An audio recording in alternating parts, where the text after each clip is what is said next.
We're nearly at the end of our book, C.S. Lewis's The Voyage of the Dawn Treader. We're on chapter 16, The Very End of the World. Reepicheep was the only person on board besides Drinian and the two Bavenzes who had noticed the sea people. He had dived in at once when he saw the Sea King shaking his spear, for he regarded this as a sort of threat or challenge and wanted to have the matter out then and there. The excitement of discovering the water was now fresh had distracted his attention, and before he remembered the sea people again, Lucy and Drinian had taken him aside and warned him not to mention what he had seen.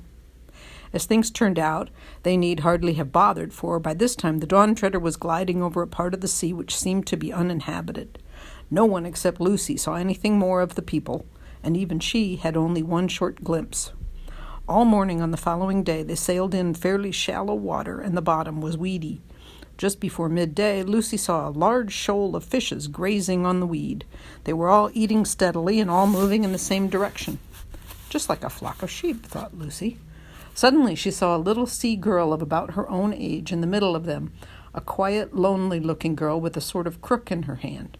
Lucy felt sure that this girl must be a shepherdess, or perhaps a fisheress, and that the shoal was really a flock at pasture.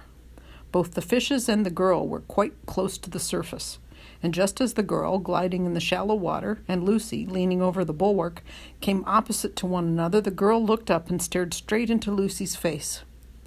Neither could speak to the other, and in a moment the sea girl dropped astern, but Lucy will never forget her face. It did not look frightened or angry like those of the other sea people. Lucy had liked that girl, and she felt certain the girl had liked her. In that one moment, they had somehow become friends. There does not seem to be much chance of their meeting again in that world or any other, but if ever they do, they will rush together with their hands held out.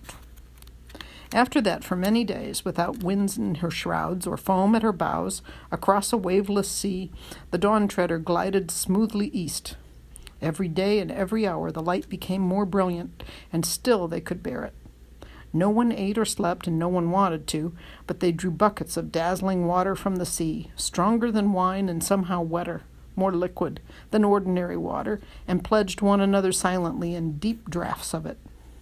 And one or two of the sailors, who had been oldish men when the voyage began, now grew younger every day. Everyone on board was filled with joy and excitement, but not an excitement that made one talk.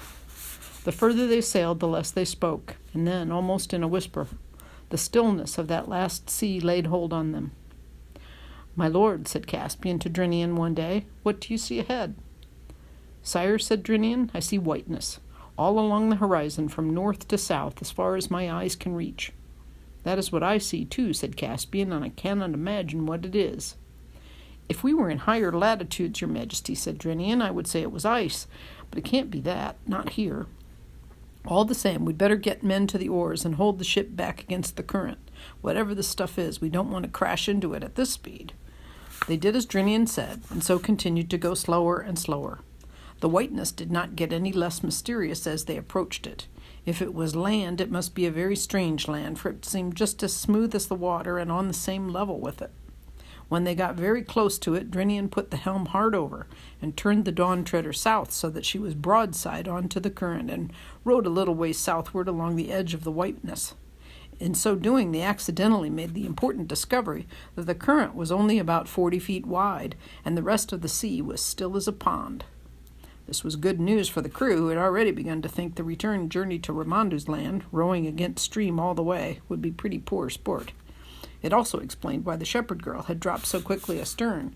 She was not in the current. If she had been, she would have been moving east at the same speed as the ship. Still, no one could make out what the white stuff was. Then the boat was lowered, and it put off to investigate. Those who remained on the Dawn Treader could see that the boat pushed right in amidst the whiteness. Then they could hear the voices of the party in the boat, clear across the still water, talking in a shrill and surprised way. Then there was a pause while Rhinoff in the bows of the boat took a sounding, and when after that the boat came rowing back, there seemed to be plenty of the white stuff inside her. Everyone crowded to the side to hear the news. "Lilies, your majesty," shouted Rhinoff, standing up in the bows. "What did you say?" said Caspian. "Blooming lilies, your majesty," said Rhinoff, "same as in a pool in a garden at home." "Look," said Lucy, who was in the stern of the boat. She held up her wet arms full of white petals and broad, flat leaves. "What's the depth, Rhinoff?" asked Drinian. "That's the funny thing, Captain," said Rhinoff. "It's still deep, 3.5 fathoms clear." "They can't be real lilies, not what we call lilies," said Eustace. Probably they were not, but they were very like them. And when, after some consultation, the Dawn Treader turned back into the current and began to glide eastward through the Lily Lake or the Silver Sea, they tried both these names, but it was Silver Sea that stuck, and it is now on Caspian's map. The strangest part of their travels began. Very soon the open sea which they were leaving was only a thin rim of blue on the western horizon. Whiteness, shot with the faintest color of gold, spread round them on every side except just astern, where their passage had thrust the lilies apart and left an open lane of water that shone like dark green glass.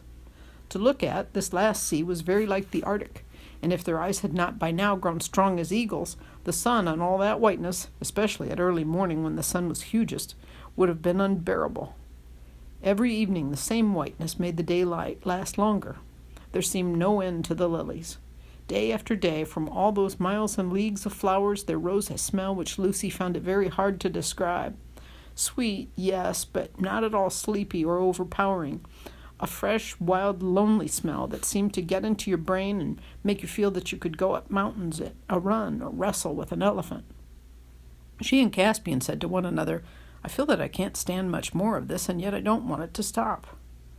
They took soundings very often, but it was only several days later that the water became shallower. After that, it went on getting shallower. There came a day when they had to row out of the current and feel their way forward at a snail's pace, rowing. Soon it was clear the Dawn Treader could sail no further east. Indeed, it was only by very clever handling that they saved her from grounding. "Lower the boat," cried Caspian, and then called the men aft. "I must speak to them."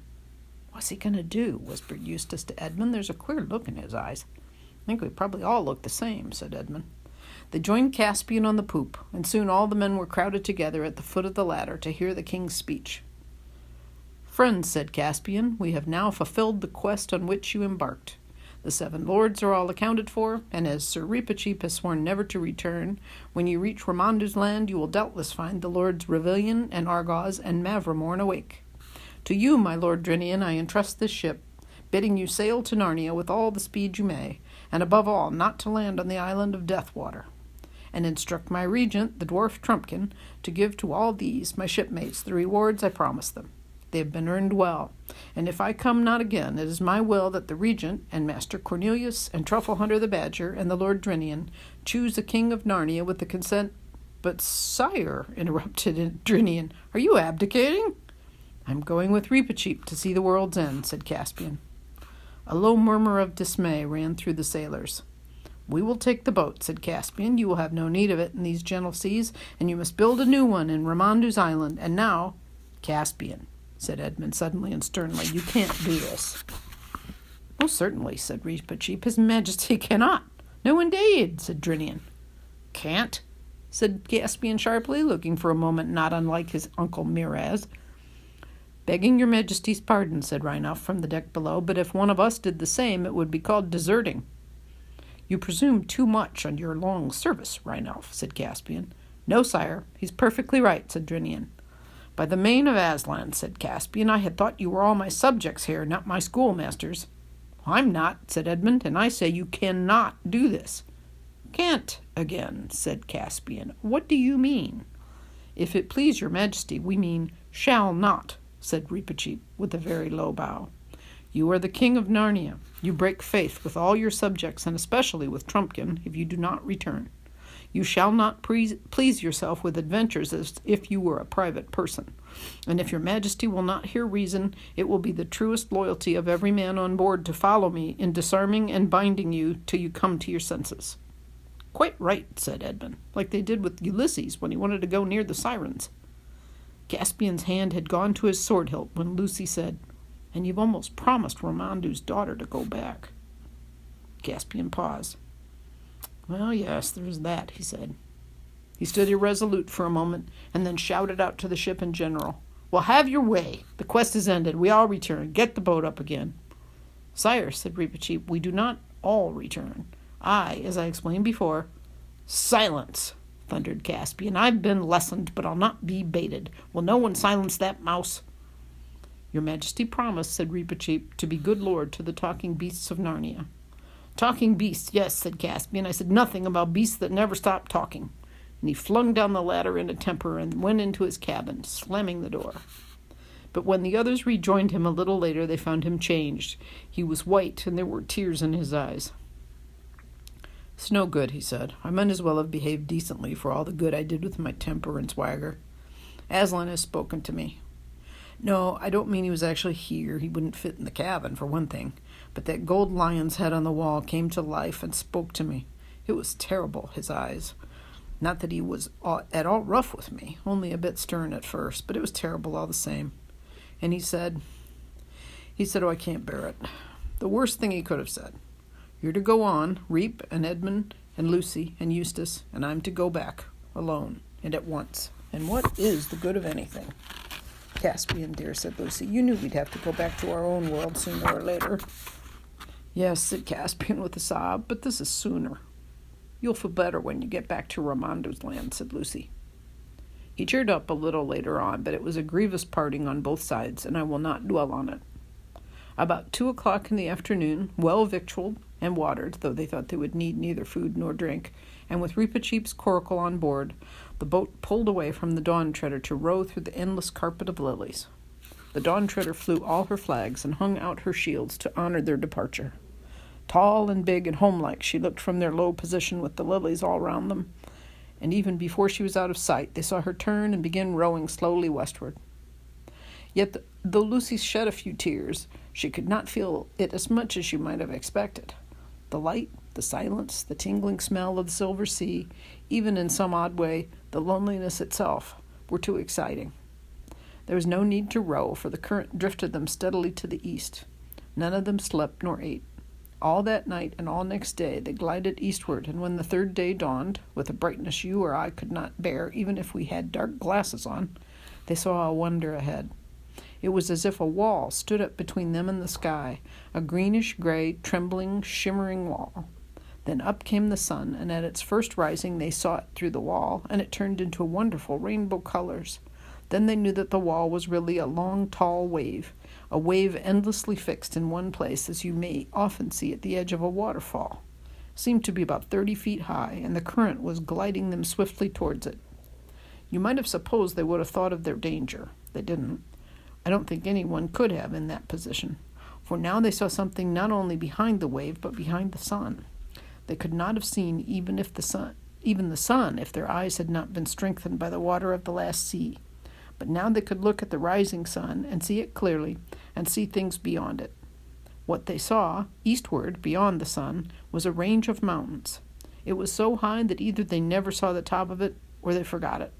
None of them remember seeing any sky in that direction, and the mountains must have been really outside of the world, for any mountain contain even 1/4 of a 20th of that height ought to have had ice and snow on it. But these were warm and green and full of forests and waterfalls, however high you looked. Suddenly there came a breeze from the east, tossing the top of the wave into foamy shapes and ruffling the smooth water all round them. It lasted only a second or so, but what it brought them in that second none of those 3 children will ever forget. It brought both a smell and a sound, a musical sound. Edmund and Eustace would never talk about it afterwards. Lucy could only say, "Oh, it would break your heart." "Why?" said I. "Was it so sad?" "Sad? No," said Lucy. No one in that boat doubted that they were seeing beyond the end of the world into Aslan's country. At that moment, with a crunch, the boat ran aground. The water was too shallow now even for it. "This," said Reepicheep, "is where I go on alone." They did not even try to stop him, for everything now felt as if it had been fated or had happened before. They helped him to lower his little coracle. Then he took off his sword. "I shall need it no more," he said, and flung it far away across the lily sea. Where it fell, it stood upright, with the hilt above the surface. Then he bade them good-bye, trying to be sad for their sakes, but he was quivering with happiness. Lucy, for the first and last time, did what she'd always wanted to do, taking him in her arms and caressing him. Then hastily he got into his coracle and took his paddle, and the current caught it, and away he went, very black against the lilies. But no lilies grew on the wave. It was a smooth green slope. The coracle went more and more quickly, and beautifully it rushed up the wave's side. For one split second they saw its shape and Reepicheep's on the very top. Then it vanished, and since that moment no one can truly claim to have seen Reepicheep the mouse. But my belief is he came safe to Aslan's country and is alive there to this day. As the sun rose, the sight of those mountains outside the world faded away. The wave remained, but there was only blue sky behind it. The children got out of the boat and waded, not towards the wave, but southward with the wall of water on their left. They could not have told you why they did this. It was their fate. And though they had felt, and been, very grown up on the Dawn Treader, they now felt just the opposite, and held hands as they waded through the lilies. They never felt tired. The water was warm, and all the time it got shallower. At last they were on dry land, and then on grass, a huge plain of very fine short grass, almost level with the silver sea, and spreading in every direction without so much as a molehill. And of course, as it always does in a perfectly flat place without trees, it looked as if the sky came down to meet the grass in front of them.